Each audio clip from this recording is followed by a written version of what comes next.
All right. Recording has started, I think. Okay, great. Welcome, everybody. We have some items on our agenda, mostly updates, but the approval of the minutes is the first thing, obviously. Did everyone get a chance to read those and cogitate and decide? Can I have a motion? I'll move to They look approve. good to me. Okay, Nice job. okay. Wait, I think I heard Steve and Clara, so one of you will be Steve made the motion and Clara seconds it. Is that fine? Sounds perfect. Okay, all those in favor, Clara, Aye. Minnie, Hi. Sam, Aye. Steve, Aye. Sue, Aye. and the chair votes aye. Great. Okay, we're gonna have hopefully finish our discussion about the rubric.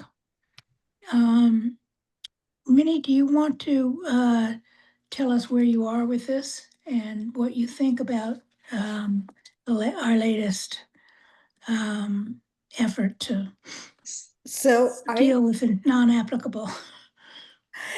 I'm actually going to pass it on to Laura because Laura did a lot of work on Okay. the rubric. So, which I mean, I looked at and looked good. Okay. But Laura, do you Great. want to take the group through? Sure. Let me just pull it up here. Rubric. So I just tried to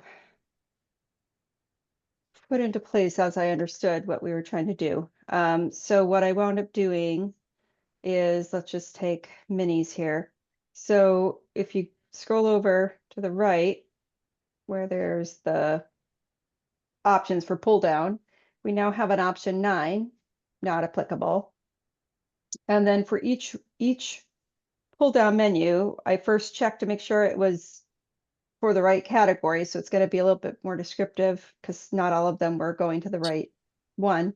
And now we have not applicable, just a 0 if it still hasn't been addressed yet, but it could also potentially be blank. And so what I did with the adding here, I updated the formula so that it's only going to add it up if it's a 1, a 2, or a 3. It's not going to ignore any blanks. It's going to ignore zeros. It's going to ignore 9s. And then here, it's giving the average score, but it's only giving an average score if someone entered something and it's a 1, 2, or 3. So it should be working how we want it to work, I think. This aggregates any comments. And then I just added a little conditional formatting to just kind of give some colors to high-low, just to quickly see which one's the highest and the lowest. And we can see that this is generally tracking the, decisions that were made as you guys observed earlier. So the lowest one of Muddy River was ultimately not funded, and the second lowest of the Temple Sinai was ultimately not funded. But otherwise the rest were. So that's that. So I wanted to have, so I think in the future, as the first step would to be decide as a group which categories may not be applicable to a project, and we can set that. But I liked that if someone just left it blank or forgot or it wasn't ranked or wasn't quite done appropriately, it would still skip it. It's only if it's ranked 1, 2, or 3. And then on the the tab on the farthest side, which it's my little screen is being annoying. Okay, no, I don't want my menu to go there. Sorry, I'm just fighting with Zoom. Okay, there's a scores drop down here where it kind of shows a little bit bigger, I think, the descriptions for each score. And Laura, if I could just jump in, one of the things that we actually haven't done, but we obviously do, is give a much more robust kind of explanation as to what each one of these means. So for example, the alignment with CPA plan. So if you go to the explanation column, which is currently blank, just have almost like a one paragraph description as to what that is. Because I think one of the challenges the last time around was that if there was insufficient kind of explanation, people then just defaulted to to a middle of the road, or just kind of weren't completely comfortable with giving it what I would call a proper score. So I think the explanation is key, because each one of these is important, and it aligns with the CPA plan and everything. It's just a matter of us doing a good job of explaining so that folks who are reading, who are scoring, would actually know what the expectation is, or what the understanding of that question is. And Clara and then Steve, both of you have questions. Go ahead, Nancy. Well, I'm just looking at trying to align it, I need a ruler, but, for instance, I think alignment with CPA plan, if you go over here, number 1 means poor, it's not identified as a priority. You don't think that's enough of an explanation? I mean, for that, I would probably say, yeah, that's enough of an explanation. And we have been part of this committee for a long time now, so that's shouldn't be an issue. But there were some, I believe, that could have used more of an explanation. So this is just a blanket statement that we should just have a full explanation, even if it's kind of incorporating parts of what's already in there. Right.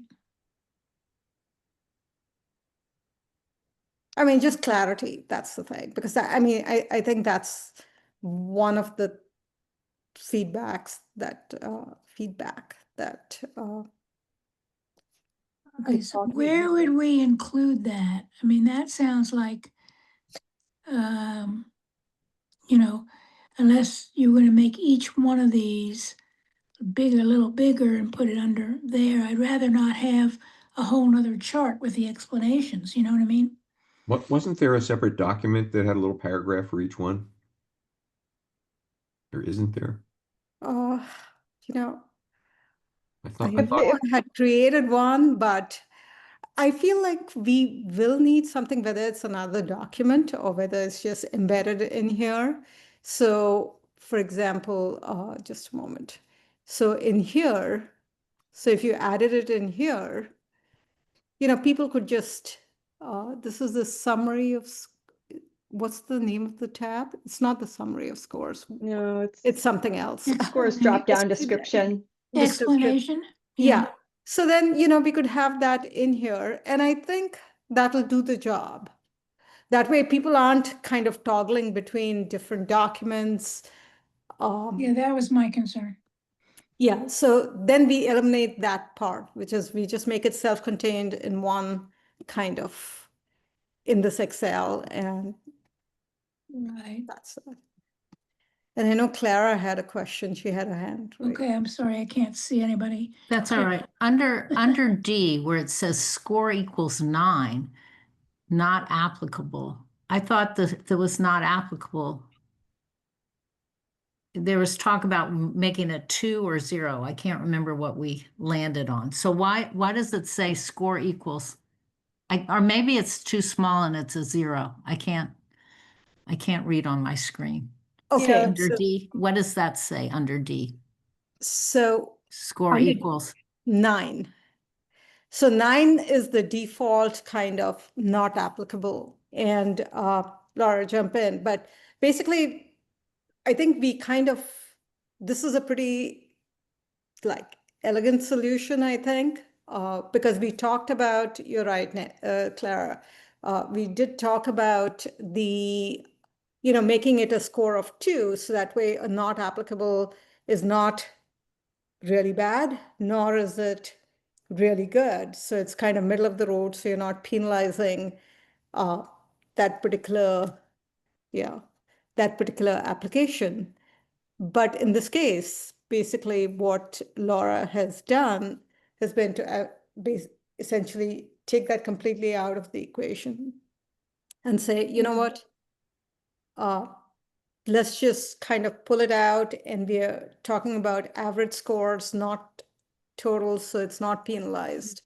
So mathematically, it's clean, Mhm. but So when I- you review programs moving forward, when you receive the rubric to score for future projects from the get-go, it will say everything will be a 0 unless you all have decided that some category isn't applicable, in which case it will say 9. And that way you kind of know, okay, I need to give all the 0 ones a number. They're the applicable ones. And that way we will know if a score is truly in the middle, and it's being evaluated on that or not. The 9, of course, isn't scored. But also because humans are humans, I figured somebody might miss something or they might leave it blank or something. So I just have it ignoring everything, only summing if it's 1, 2, or 3, and then only averaging if it's actually been scored in some way. So the average is fair because it's only taking the applicable categories for each. I mean, you could say X, and anytime you saw an X, X is the same as Exactly. 9. Yeah, exactly. The 9 I- is irrelevant. Yeah. I would recommend X because 9, using a number, it doesn't really matter once you explain it, but I find it a little weird. Can we just put X and you won't? You know what I mean? I don't know. I just thought yeah, it was it odd. doesn't matter, right? Whatever it is. Yeah.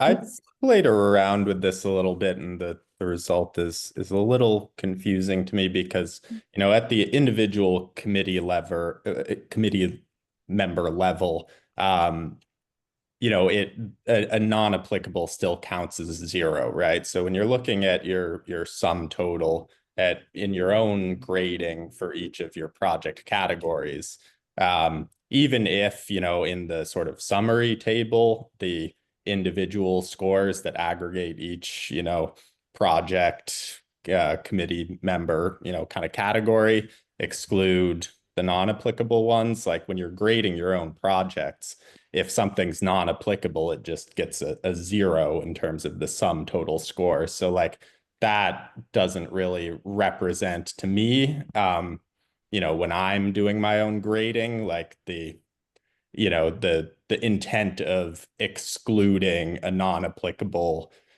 category from a project's total score and not having it like bias the score, right? If I put NA because it's not relevant for a couple things, I'm going to drop a 48 total to a 42. And it's going to look a lot worse, even though that category really isn't supposed to be relevant to that project.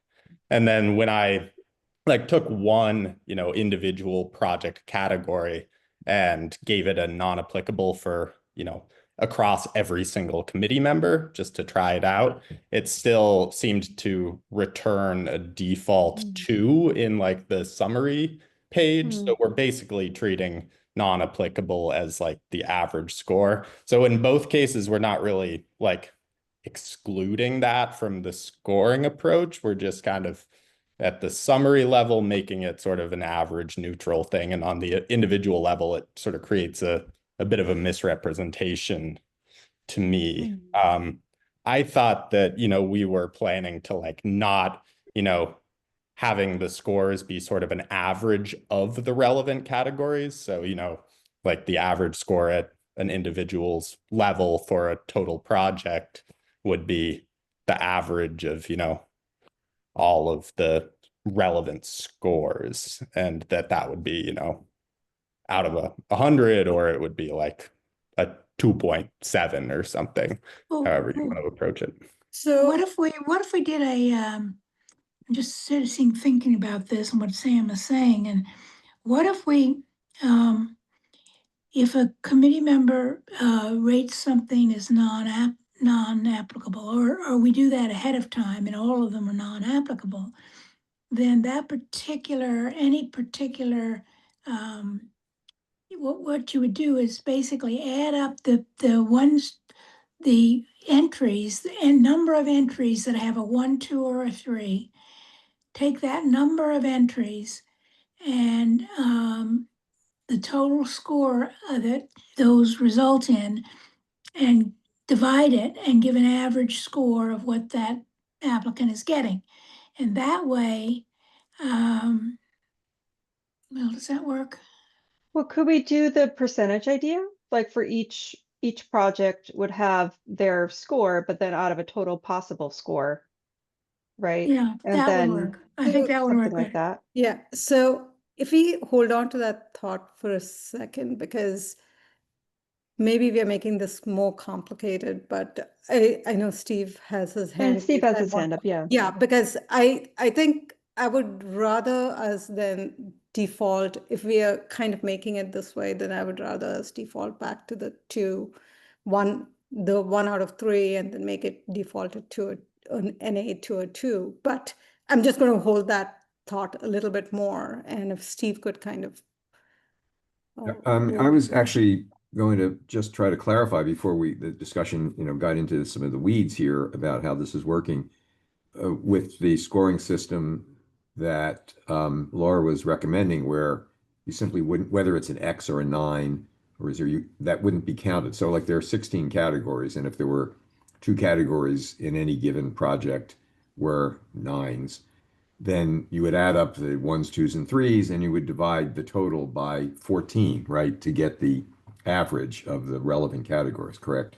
So to some of the further discussion, to Sam's point, it kind of means that like on the screen that we're currently looking at, these numbers like, 46, oh, these are, 41 to 46, they wouldn't be so relevant because, if certain projects had inapplicable categories, they wouldn't get a number there. So these numbers would be lower if a project had 3 or 4 inapplicable subcategories.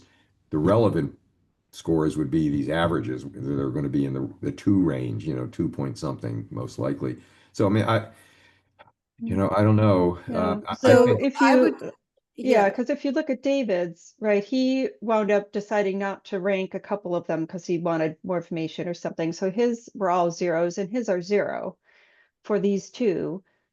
So they're completely ignored as a score on the bottom, but I don't think they're penalizing anything because the average is just essentially skipping over David completely when we get to So- these numbers, and it adds them up here on the summary. what I'm saying is So, that for each yeah. person's scores would end up being an average, numbers like this, 2 point Mm-hmm. something.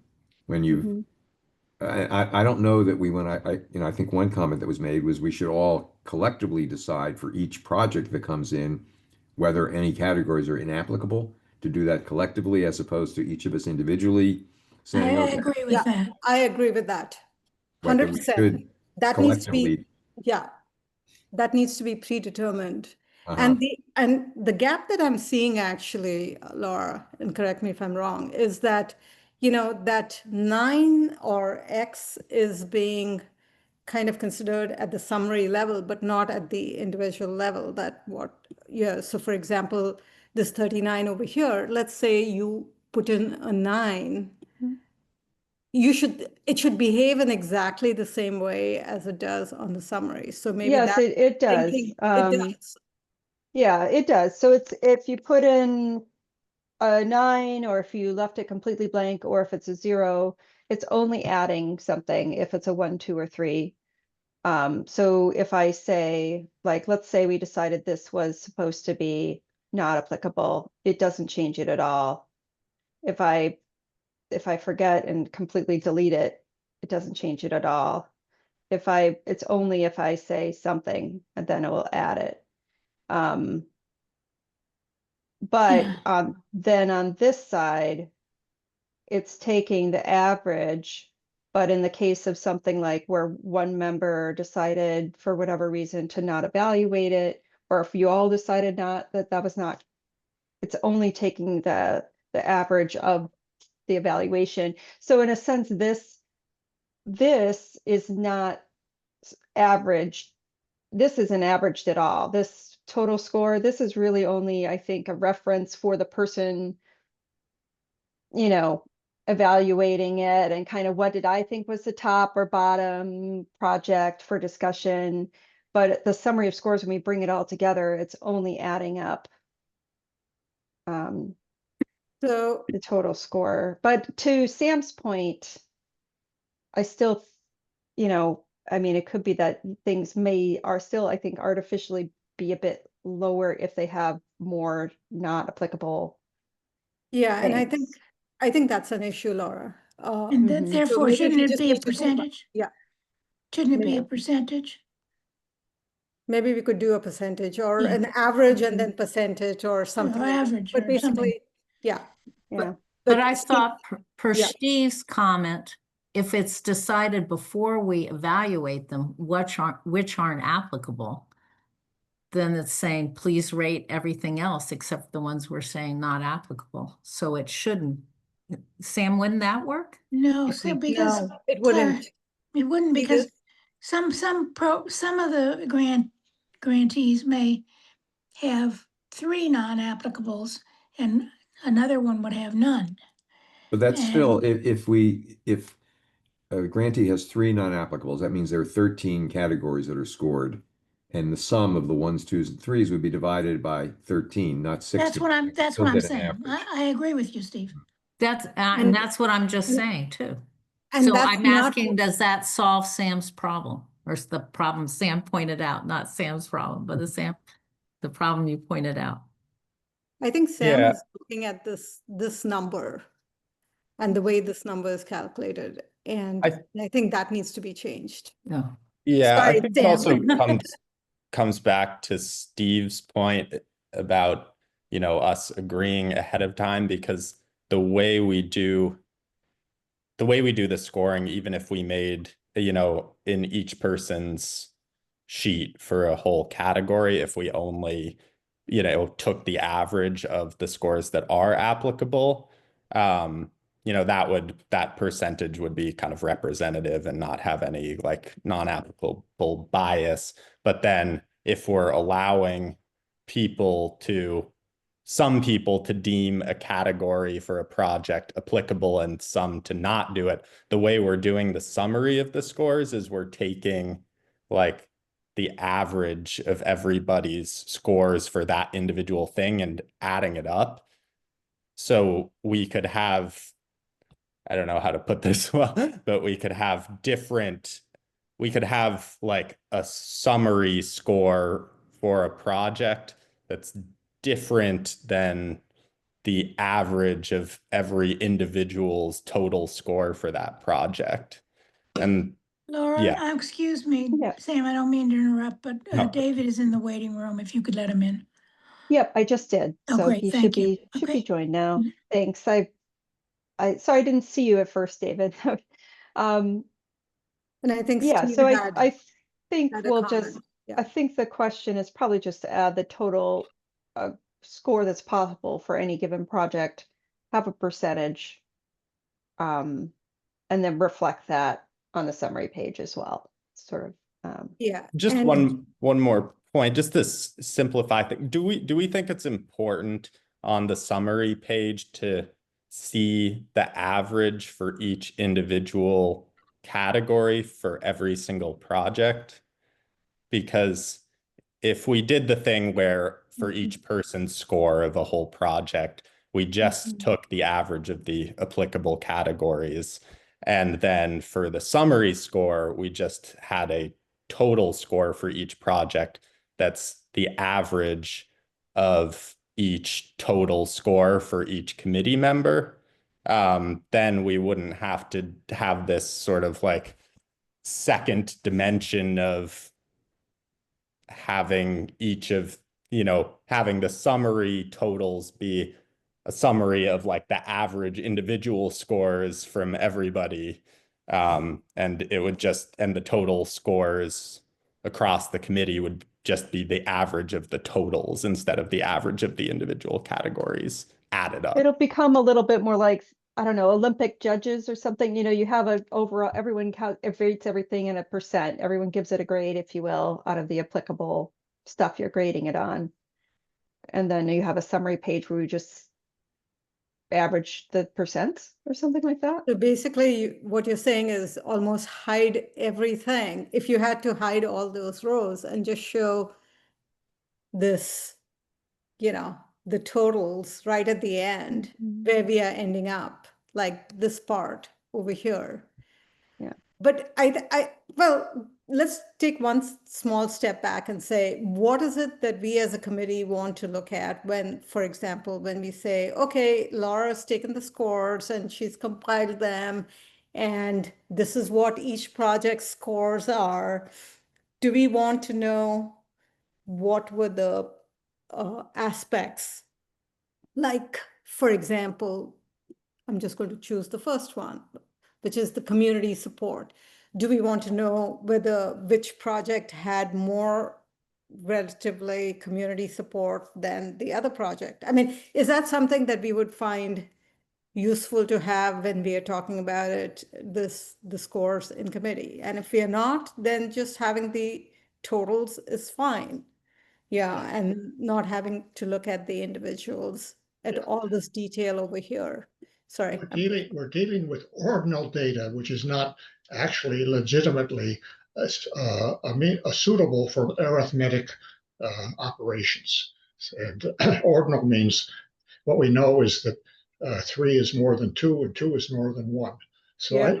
I think we should try to keep it simple so that the committee members can understand what we're getting from this, and if the public wants to see it also. If it ends up something you have to spend an hour explaining, it's losing its relevance, in my opinion.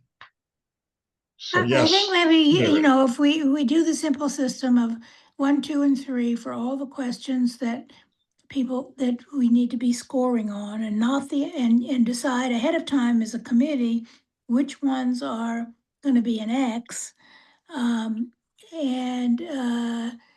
then we can do an average or percentage. We can do a raw score and an average or percentage, and then we can compare those and see how we come out. And Yeah. it seems to me that is a fairly simple way of doing it, at least for this next round, and we're not going to get ourselves tied up into too many knots. That's good, and it's totally doable. Yeah. Something Yeah, that- Steve, I just want to flag that Steve has his Oh, hand up. I'm sorry. Oh, okay. Oh, I wasn't sure if that was a new. Yeah, I meant to tell you, I do agree Oh, with okay. David that if it takes an hour to explain this, it's Mhm. too Right. complicated. Yeah. Yeah, it could be just, I know, I totally get and respect David's comment that this is ordinal data. And we shouldn't be thinking of 2.8 as exactly 0.3 above 2.5 or anything like that. But I do think it's helpful especially just to reflect that what is the total possible points, for a category. If we're taking something as not applicable, it's going to have the lower points, and maybe a percentage is just an easy way of kind of putting things on the same playing field. And it's all, in a way, we know it's ordinal data, and it's trying to get a sense of the temperature, right? To have something, so we know what we're talking about and disagreeing or about or not that we're going to be doing any fancy statistics with this. Just it's a little bit like a Likert scale or something like that they do in Yeah. like I think surveys. what's interesting to me is that, of the 2 projects that we didn't end up funding, the Temple Sinai and the Muddy River, they're the 2 that got the lowest scores. And we only added up, we didn't do anything fancy. We just added up what we thought were the most relevant ones and got a raw score. So our raw scoring system may not work every time, but at least this last time it worked, at least to some extent.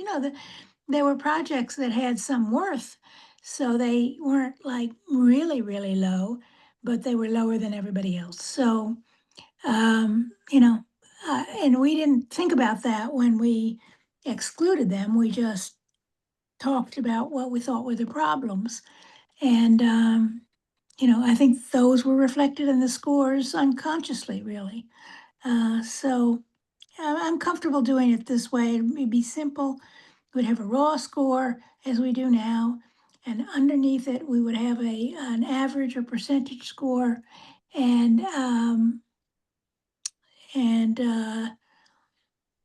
then we'll be able to compare them that way. And I think that's the simplest way to do it. Nancy, if you wanted to have a raw score, and it worked out this time, but it might not always work out. I You agree, might- I agree. but That's with- why I think we should have an average or a percentage. Okay, so I was just saying you could also give the score and then put a slash and give the total possible You're right. with that one. So it could be a 26 out of 40 and someone else could have gotten a 26 out of 30. Right. So, So- Laura, if you had to actually take the first example, let's say the total possible score could have been 45, let's say 45. Actually, it'd be 48 because there's 16 categories. Okay, I mean, just for a mathematical kind of example, sure. So, and then the percentage would be the 42 divided by 48. But if you've excluded 2 or 3 categories, then the maximum score would be 45 or 42 or.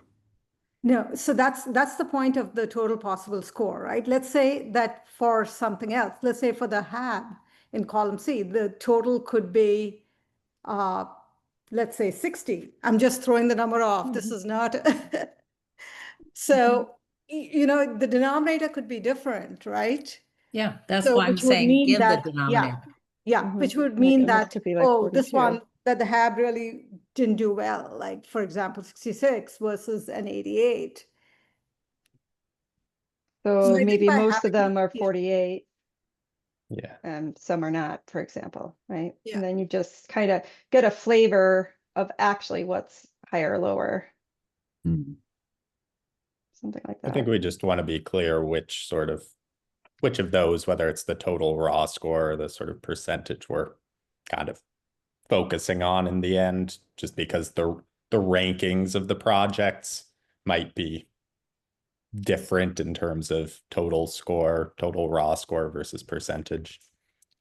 Yeah, and Laura, I think that we do need to kind of adjust the raw score also a little bit, and we can just take that back. But basically, the point being, I think the takeaway is, for the NAs, we as a committee decide to which ones they're applicable or not applicable to, which applications they're applicable to. And then the other piece is, we don't need to maybe have the detail all laid out. We would just go straight to, just have a summary view and say, which would just show the ranking in a way. Yeah, I And might still you are- keep it, just like hide it in the, Oh, I would, you know what I mean? I would because- actually, my thought was to create a new tab and you could just hide this tab or whatever. Yeah, And- Yeah, yeah, because So- I do think I can just foresee, maybe just wanting to, at some point, maybe you do kind of want to get a sense of where some across, projects, Yeah, something. You of might course. want it. I Yeah. think maybe we can not, just but keep a super summary tab and then, Mhm, we can call it something else, but yeah. basically, okay. The only other thing I wanted to bring up was I think Sam, to close the loop on it, Sam had a few comments on his spreadsheet that you touched on in the discussion, but I don't think got resolved. Yeah.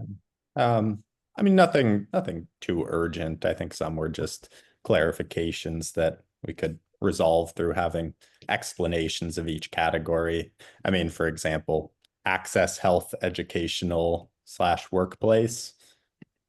I understand the individual meaning of each of those terms, but I didn't really get how that was entirely distinct from benefit to community, which is a broad statement inclusive of all of those things.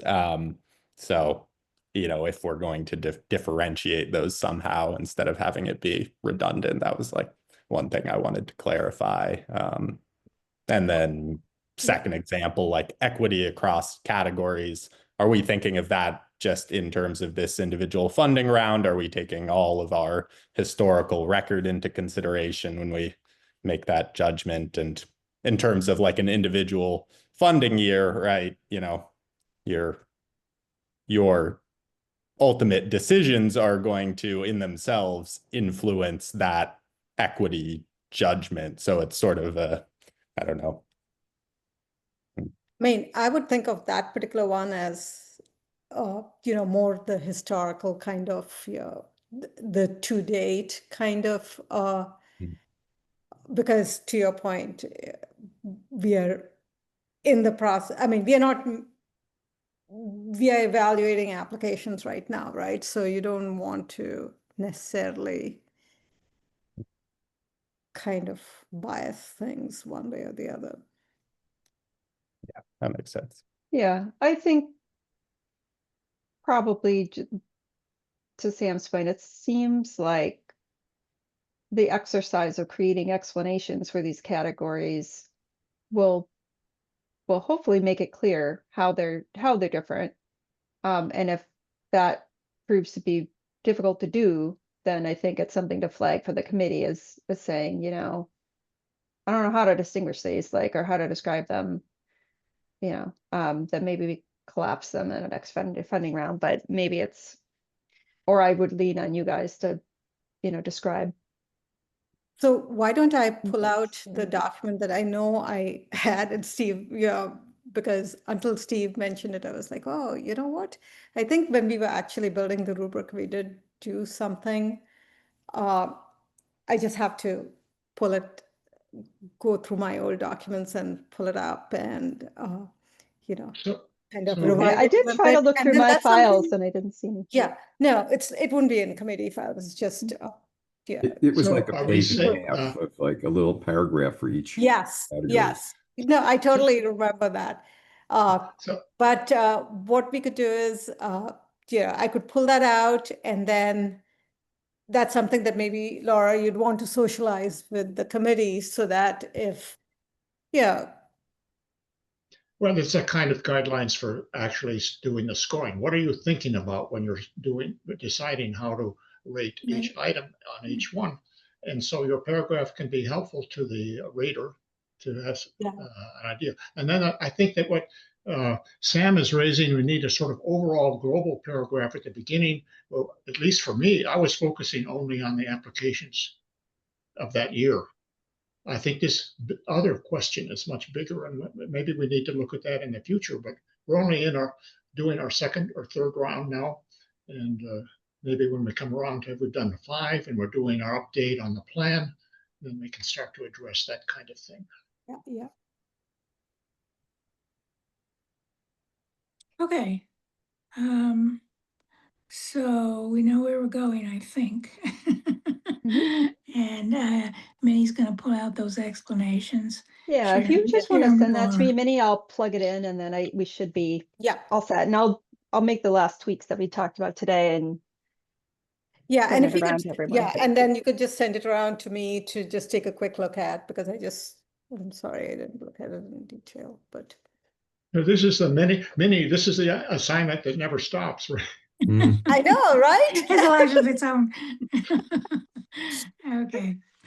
All right. Any other comments or questions?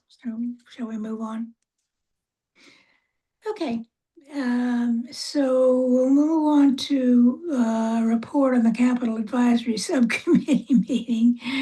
Both David and I and Laura were all there. Laura made the presentation. She did an excellent job. And why don't I let her tell you about it? Yeah, so I mean, let me just make sure I'm sharing that. These are we just walked them. First of all, they had asked for a lot of information in advance, which was fine. It was a good exercise for me to pull it together and see trends and slice and dice it. So there's a lot of spreadsheets. I think the presentation select board is going to be a lot more high level, but they were in the weeds, which is kind of their job. So they wanted to know a lot about the revenue and the funding history in various ways. So we were showing them the trends, of the overall revenues and things and how there's still some estimates in here and so on. All the appropriations that have been done over the years. Different this is something you all care about, right? The overall how things have been awarded in the different buckets. They were also interested in kind of overall so-called success rates of different applications sliced and diced in different ways. So fiscal year 25 was a little more touch and go. I think there was just a number of projects that people realized they couldn't take to full applications more than things being ineligible. So the next year was a lot more went through. They were also very focused on whether applicants were a town entity, like a town department, or a third party entity, like the housing authority or religious institution. So we tallied those up as well for in terms of just number of applications, but also overall CPA, funding levels. And then even though they didn't ask for it, I thought it was also important to put in the overall total project costs, because those third parties are bringing a lot more outside money to the table usually as a part of their overall project funds. And I wanted to make sure that they got credit for that. And then they wanted it all, so this is like spreadsheet craziness here, but they wanted also to know third party versus town versus each fiscal year and overall. And so this slide, I think, is actually really illustrative of the fact that, it makes a lot of sense to me. I look at that, I'm like, well, yeah, 0% is going to the town on housing because the town doesn't own any, it's not a developer, it's not a landlord. So they're going to be third parties. Even if it goes to the trust, it's going to get passed through to a third party. Historic preservation is a mix because, that makes sense. We have town assets and outside assets. The open space and rec has been, almost entirely the town because that's who owns the open space. So it could be that we see a few more community groups in open space maybe in the future, but even there, I think they're usually going to be partnering with the town. So I didn't find anything alarming or anything, but they definitely seemed, there was definitely some opinions about, I think, funds going to third parties as opposed to town entities, and a preference for things to go to town entities.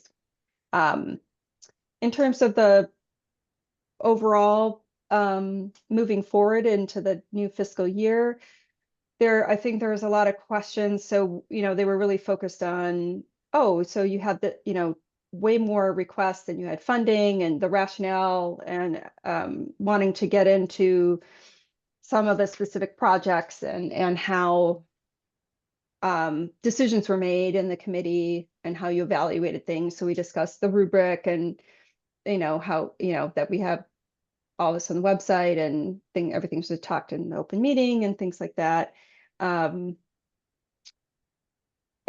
then we have the two motions. They were a little grumpy that there was only two motions, that things weren't broken down into separate motions for each project, but that's really historically what the moderator prefers and what you all prefers and what town meeting seems to prefer. So to David's point, I think he said you can always vote to divide the question at town meeting if people want, but this just seems like there's overwhelming support usually for these things. So we didn't have a chance to actually point out the history. I mean, initially in our first year, we did come with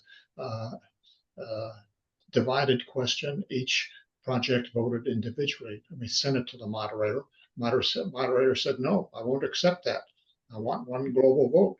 I mean, he's thinking about the time in town meeting and how long it would take and all those details. So that's why we did it. The moderator demanded it be done that way. And then when we came to that first town meeting, there was a motion to divide, and it failed miserably. Town meeting doesn't want that. So here we are with the advisory committee. They're still beating on that dead horse. So then, we went into the kind of the individual projects, and I would say the comments on these weren't a whole lot until we got to old burial grounds. I think they took a strong interest in, and I don't know, there was definitely I felt like some mixed opinions on the worthiness of this project. It seemed like the reaction was, why is it so much money? And luckily we had, what was her name from DPW there too? back it Yeah, up. which is really helpful because they were there from DPW and they were able to really, I thought, be very articulate and describe the project. And they wanted to see like the whole project budget and what the money was going to, and really wanted to get into the weeds on it. And then we kind of breezed through this stuff, I feel like. Couple questions on this one, but not, you know. Oh, though this did trigger them a bit on the Muddy River bridges. They definitely were disappointed that that didn't move forward, which I think we all agree, you know, is a really worthy project. It's just a really complicated project with some difficult questions that couldn't be resolved at this point. So, yeah, so I would say, I wouldn't just, I don't know. I wouldn't describe them as negative, but I wouldn't describe them as positive. That makes any sense. Sorry, I don't mean to laugh at it. I'm not laughing at And Laura. I'm they laughing didn't have a because quorum on the end, so they didn't vote on it. Yeah, they couldn't vote. Oh, I'm laughing only because in my, you know, I've been to a lot of advisory committee meetings, and it just depends on the year. And more lately, it tends to be they're very picky. They're in the weeds. You know, they want us to fund the whole CIP, which most of which, by the way, are transportation projects. I looked afterwards, and I went down through all. There was only 3 possibilities out of all of them that we possibly could have funded, and we might, you know, not saying we would have, but. So, but Well, anyway, it was typical. I think it was a very typical advisory committee attitude. If you Alex DeVecchio sort of explained the internal process in the Department of Public Works. They review all of them and they make an assessment which should go to CPA and which should go to CIP. She explained it very clearly, but they just brushed it off. Yeah, and I It's not- reiterated that I'm in communication with town departments and all these applicants regularly anyway. And when I go out to advertise for the next funding round, I will certainly, you know, I'm always asking, like, with the current applicants, if they have other project ideas or, you know, trying to be the welcome wagon. So certainly welcome town projects. But the nice thing in my mind, and I think, I forget who spoke to this, maybe it was you, David, or no, actually, I think it was it Sean who's saying something about community groups? And that's, I think, one of the nice valuable things, right, about CPA is it's not just town, it's groups in the community too. So, and for housing, of course, that's incredibly important for housing. Yeah, the reality is that, you know, they have access to you, Laura, and at the right time, you have that conversation. So it's not like we're off on our own, doing our own thing, regardless of the town. No, keep in touch. Yeah, but I think that did I bring home to me too of the value of, you know, making sure the website's updated, making sure it's clear and able to celebrate the successes of CPA, and especially all the impact, like the matches of the other funds that come as a part of CPA, kind of blocking and leveraging other funds. I think there was some poo-pooing of the state match at that meeting, and the value of that, because you know, CPA comes with strings, and is it worth it for the state match? But I think there was an underappreciation of that, you know, that's like 14% of you guys' budget does come from the state, and also all of the other, I mean, it's like half and half. It's that you get. That's Laura's been pointing that out. She has a chart about that, which shows that, you know, we're allocating about $16 million so far, and of match. No, that's just the money that the CPA, including the state match, including the interest, everything's from CPA. That's the money that we are put out so far.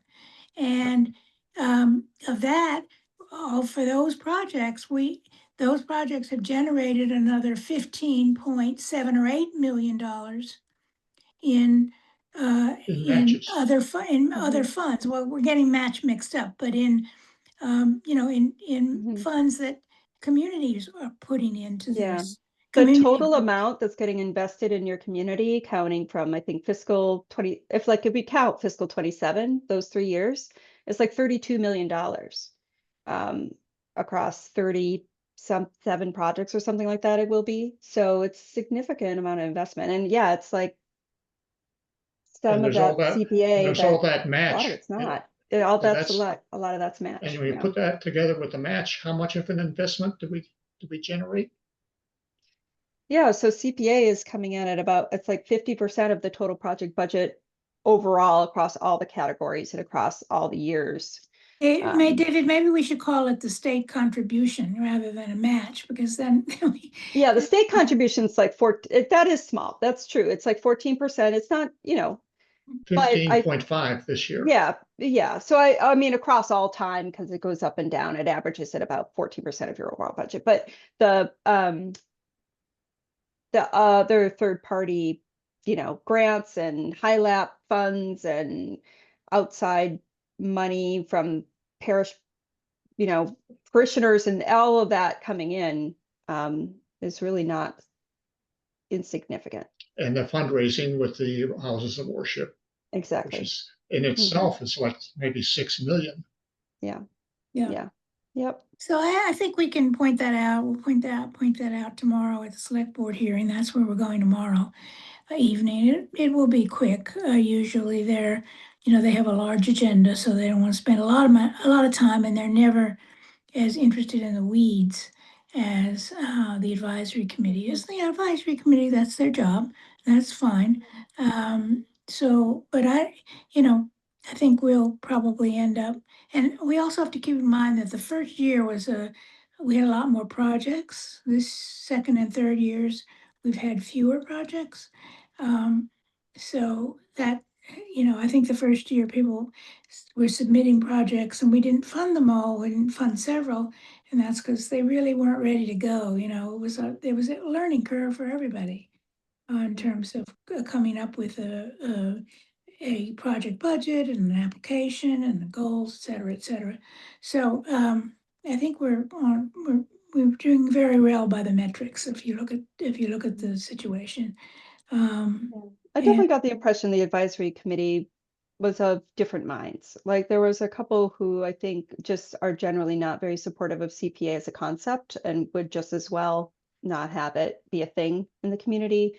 But others on there are quite happy with it. So Yeah. just- One person suggested that we just drop the CPA and go back to, giving the money directly to the town, but that's a matter for the voters to decide. So, I don't think that, David, do you have any appetite for that campaign? No, well, I have an didn't think so. appetite for increasing the surcharge. I don't have an appetite for saying we're going to abandon the matches that CPA generates and and and substitute that with an override. That's what they want. No, come on.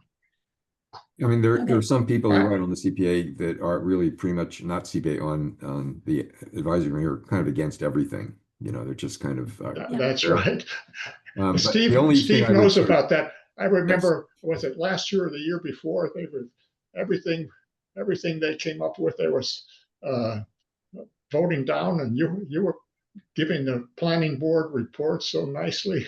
The one thing I would say about I think it's a great presentation. I assume you're going to cut it back a little bit for town Oh, meeting. yeah.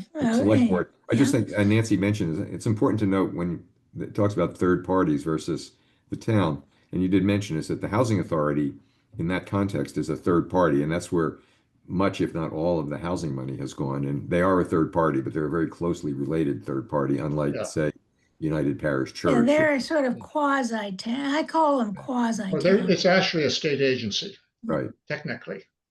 Yeah. Although the state doesn't give, well, anyway. The state And isn't these- really going to is bat that- for them the way they The should. state hasn't never funded them the way they should have been funded, and that's why there's so much restoration and preservation work that needs to be done, and why many of the apartments are in dreadful, dreadful condition. We can't do the inside but we can do the outside, and by doing the outside, we generate HILAP money from the state. It seems like the state now is in a position to give money to the projects, but it seems as if they want a commitment from the town or the city to put some money into it. So our experience so far has been that that our contribution to these projects has generated about, a 2/3 match. So for instance, when we did the Egmont roofs, we did 500,000 over 2 years, $1 million, and they got the other 2 million from the HILAP program. So, it's worthwhile, definitely. That's a very, very strong match. So, So anyway, we have a good story and we have Laura to tell it right. I try. okay. So if there are no more questions on that issue, I think we should go to the next thing, which is the report on 25 and 26 monitoring and project extension requests. So I think Laura has some information. Sure. So just big picture, I started chopping up the projects a little bit differently. I wanted to have a category of sort of planning stage as opposed to truly in progress, like construction has started. So you can kind of see there's only really a few projects that I would say have truly not started, and usually that's the tennis courts are really just because recreation has so much going on right now and so many projects, they just haven't gotten to it yet, but they will. And the Pierce School obviously is because that's under construction. Walnut and High, I got Sue corrected me. It's financing closing in spring 2027. So it could be that this is a little bit more not started, but I still count it as in the planning stage because they're really, it's having concept plans and things done and some pre-development work. So otherwise, The letter everything. said that they were hoping to hear about funding this summer, so that's good news. Yes, I did. I saw that, but then Sue said financing closing spring 2027. So hopefully we'll hear something more about them soon. Everything else is in progress. Actually, as we speak, I'm going to be getting more reports soon. So this is still a little bit behind, I would say, but phase 1 has just identified a vendor. So they're going to go into procurement. Everything else is still kind of chugging through procurement, or sometimes they have to wait, because they're like a open space project. They have to wait till things that actually grow. Things actually in progress. Egmont Street's chugging along. The rental assistance is probably going to get wrapped up relatively soon. They'll be out of money. All Saints Parish is all but done. They're going to be done very, very soon. I haven't done the final. I think the site visit that I do with them will probably be the final site visit. And Pocket Park is going to be done probably by the end of the month. Puttersham Woods Trails, I did a site walk with that. That's coming along beautifully. The windows in the golf course are done, so they're all set. I toured the Chemical Firehouse too, and that seems to be all in and done. So there's some projects actually wrapping up as we speak. So the next report will probably have some more done, which is great. And there's really only 2 that require your attention that have requested extensions. There'll probably be more next month. But Walnut and High, no surprise, has requested via email 2 years just to give them some more time to get this project going. And Egmont Street, they think they'll be done by June, but just to hedge their bets, they asked for a little bit of an extension in case of some unforeseen delay. So I mean, We still have a quorum. We can vote on these. I mean, with a roof, there's always a question of weather. Right, Laura? yes. I don't know that we do have a quorum anymore. Brooke couldn't make it after all, and we don't have Blair, and Sue had to leave.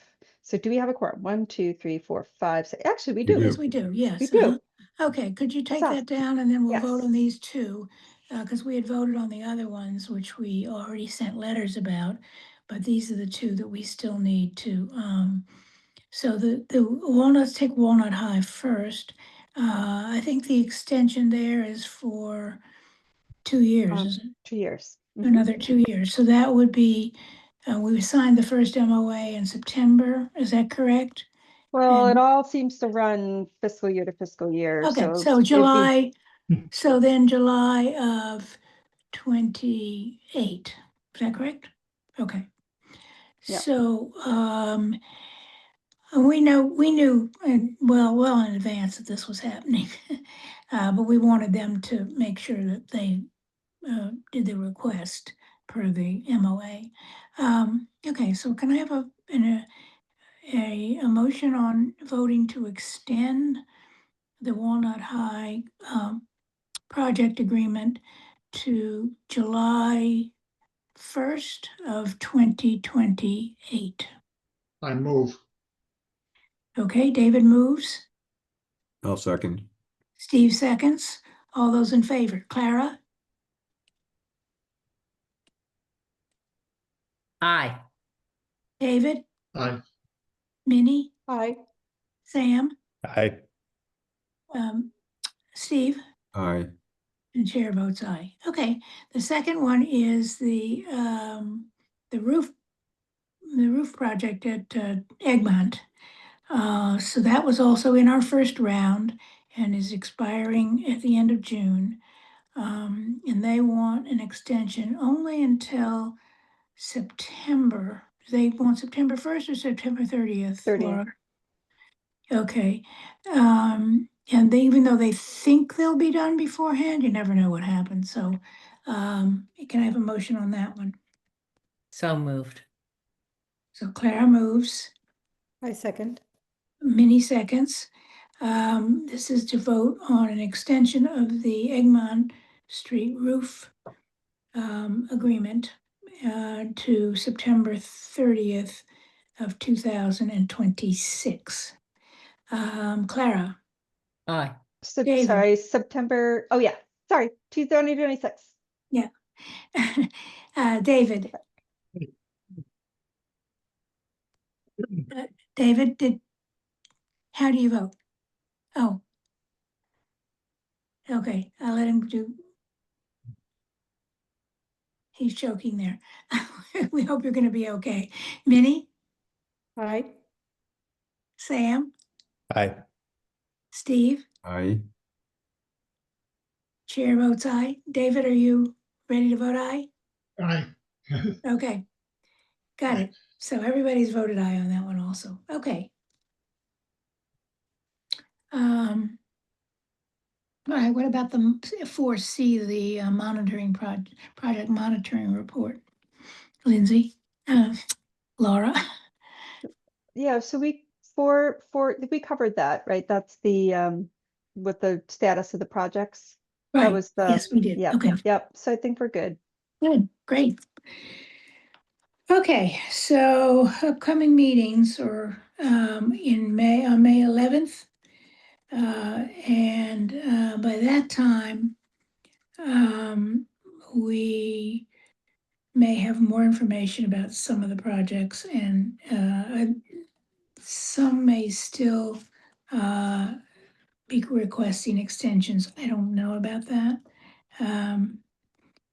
But I suspect some of the BCDC right, will need something because they ran into those other issues, so that the termites and things, so they're a right, little, right.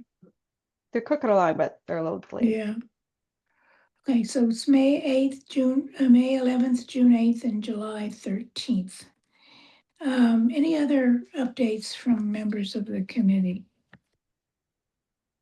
Or Laura, or anyone have any concerns or any other business? Just that there is Yeah. going to be a meeting on, I think on the 22nd or 23rd to between some of us on the Housing Advisory Board and some of us on from this committee to talk about this draft memorandum of understanding between the HAB and the CPA on, you know, some mechanism for occasional transfers of funds from CPA to the Housing Trust Fund. Right.